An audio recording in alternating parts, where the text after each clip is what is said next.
Hello. Welcome back ulit sa ating YouTube channel. So ngayon yung pag-uusapan po natin ay tungkol sa comment sa isa sa mga kaibigan natin from Pampanga, Kabulol.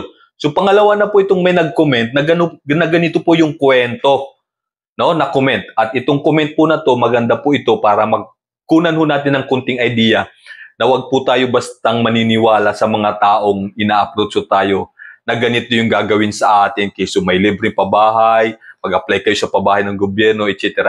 Ganon. No? Wag po tayo basta-bastang maniniwala. So, ginawan ko noong video po ito para na sa ganon, makakuha po tayo ng idea na wag po tayo basta-bastang maniniwala dun sa mga taong ina-approach kayo na mag-apply kayo sa NHA o makakakuha kayo ng pabahay sa NHA. No? At siyempre, kailangan nyo magbayad tapos biglang sisingilin kayo na meron kayong babayaran. So, maganda po itong comment niya. Okay, basahin natin yung comment ni Sir Luke. So, shout out sa inyo, sir. Ayun lang kasi nakalagay sa pangalan ninyo. LOP. At taga Pampanga daw po yung si Sir, ayun na sabi niya. Sinulat ko yung comment niya and then syempre, i-flex ko rin dito sa screen natin yung comment ni Sir or Ma'am doon sa komento niya. Kunin ko lang yung ating mahiwagang salamin para mabasa natin ng maayos kasi hindi na natin makita pagka... Okay, so umpisa na natin yung comment ni Sir or Ma'am. So may LGU or grupo dito sa Pampanga na nag-organize through NHA daw noong pang 2022 at nag-apply na po kami, nagpasa ng mga ID at requirements na hiningi nila at hiningian pa ho kami ng membership fee at binayaran pa po namin yung form. Pero hanggang sa ngayon, hindi man lang sila kumontak sa CV or cellphone number na ibinigay namin sa kanila.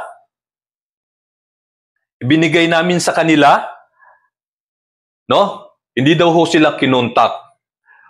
Tapos sabi niya pa sa huli, parang pinagkakakitaan lang yata nila yung mga nag-apply sa NHA.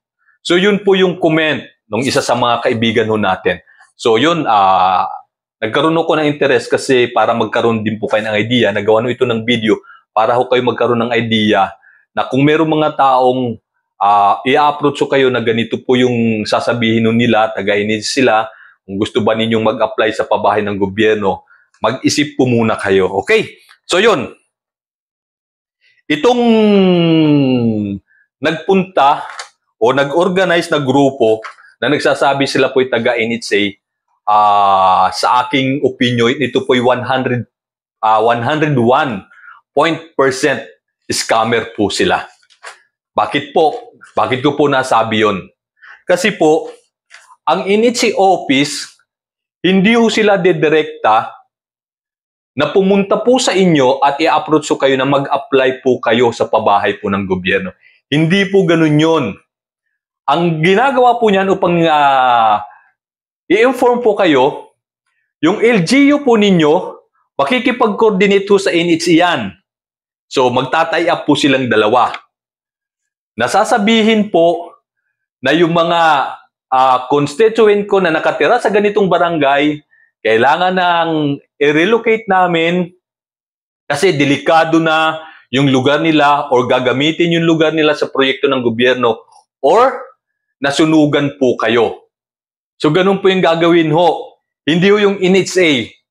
So yung LGU po ninyo mismo, yung makikipag-coordinate sa NHA, at yung mga taga-LGU po ninyo at NHA, and then yung taga-barangay po ninyo, pupuntahan po kayo para i-inform po kayo na kayo po ay i-relocate na sa mga pabahay po ng gobyerno.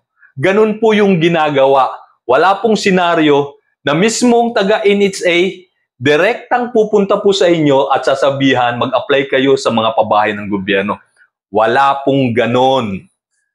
No? Ayun po'y naka-true. So, dumadaan ho yan sa local. except kung yung local na po ninyo ang may proyekto. Pero wala hong ganun. Ang local po talaga, ang nagpo-proyekto sa isang barangay na kung kailangan na po kayong i-relocate. So, ganun po yung ginagawa. And then, taga-LGU, taga-NHA, taga-barangay, sama-sama po yan, pupunta po sa inyo, sa lugar po ninyo para meetingin no kayo, i-inform po kayo na i-relocate na po kayo. So, ganun po yung ginagawa. At pagkatapos, sasabihin na ho sa inyo kung ano po yung mga requirements na kailangan po ninyong ihanda. Through experience, no? Experience nang i-relocate po kami sa mga pabahay. Nang i-relocate po ako sa pabahay po ng gobyerno. Ang hiningi ho nila sa aming requirements, Barangay Indigency Certificate, Barangay Certificate na residente ka doon sa lugar na yon at saka indigent ka. Pangalawa, family picture na ang size ay bond paper yung size. No? Family picture po ninyo. Pangatlo, birth certificate na galing po mismo sa NSO office. Pagkatapos, birth certificate ng mga anak mo, birth certificate mo, birth certificate ng asawa mo, marriage certificate nyo kung kayo po ay kinasal. Kung hindi naman po, yung birth certificate po ninyo. So, ganun po yung hinihingi ho nila. Pagkatapos, wala hong bayad ang form. Libre po ito na binibigay po ng gobyerno, ng taga-NHA, ng taga-LGU. Libre po, wala pong bayad. Pangalawa, wala pong membership fee. Wala hong membership o wala hong bayad na parang sasali tayo sa isang grupo na kailangan natin magbayad. Wala hong ganun sa LGU or NHA. Wala pong ganun. No? Hindi po yun babayaran yung form. Kung ito po ay babayaran nyo yung form, nakasama ho ninyo yung taga-LGU, nakasama ho ninyo yung taga-barangay, mag-isip po kayo na meron nung something na bakit kailangan ho nilang maningil ng membership fee at bayaran yung form na ibinigay po sa inyo. Mag-isip po kayo na may something po doon. Hindi na po akma po yun. So yun po, yung sinasabi ko sa inyo. Kaya sinasabi ko po sa inyo na ito po'y scam kasi wala hong ganun. 100%.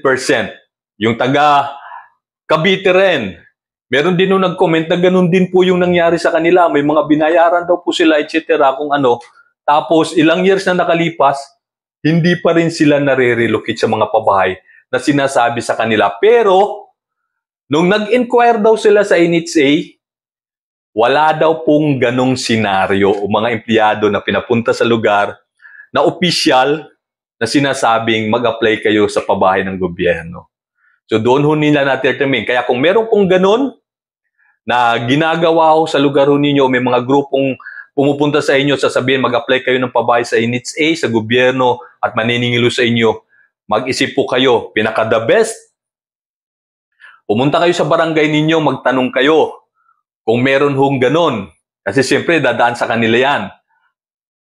Kung hindi pa kayo komportable, pumunta kayo mismo sa munisipyo at doon ho kayo magtanong. Kasi dadaan din po sa kanila yon.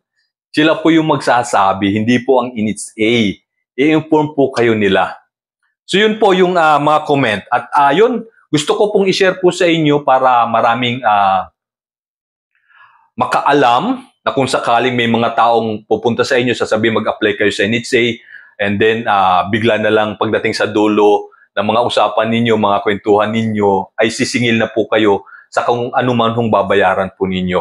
Para sa akin, 101% scam po yun. Dahil wala pong ganung senaryo na babayaran nyo yung form o magbabayad kayo sa membership or may membership fee. Wala pong ganun ang NHA. O yung LGU po ninyo, wala pong ganun.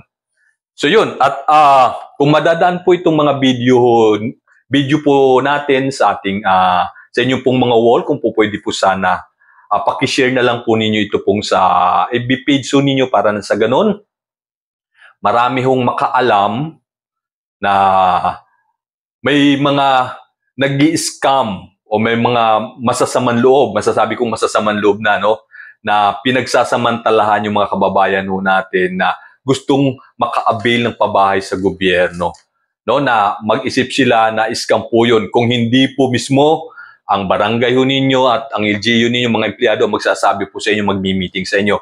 At syempre naman, 100%, kilala nyo naman yung taga-barangay, mga empleyado ng mga taga-barangay. At syempre, 100% din, may kakilala kayo or kakilala nyo rin yung mga empleyado na galing sa munisipyo.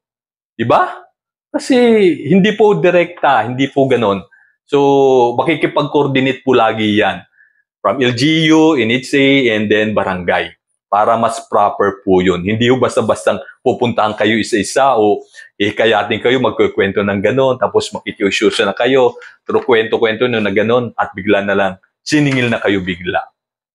So, mag-ingat po tayong lahat. Mag-ingat po kayo na wag po kayong bastang maniwala sa mga taong ganito po yung modus po nila. At ayun, siyempre, nagpapasalamat po ako sa nag-comment at nagbigay ng idea sa atin. At ito po yung napakamagandang information para sa akin na malaman po ninyo para na sa ganun magka-idea kayo na hindi po basta ganun ho yung ginagawa, no, ng NHA. So, bigla na lang pupunta sa lugar ho ninyo, sasabi mag-apply kayo sa pabahay ng gobyerno at magpapakilala na sila po yung taga-NHA. Wala hong ganun ginagawa ang NHA. Okay? So, maraming salamat po sa mga walang sawang sumusuporta sa ating YouTube channel. At syempre sa mga nanonood, sa mga videos na ina-upload po natin sa ating YouTube channel. At sa mga nagsasubscribe. So, maraming salamat po sa inyong lahat. Thank you po. Go na po tayo. Hanggang sa susunod na video po natin. Siya nga po pala, maglalambing na po ako sa inyo. Baka kapag nadaan ho itong video po natin sa inyo po mga wall, paki-subscribe nyo na lang po ninyo kung po pwede po. Maraming salamat po ulit sa inyong lahat.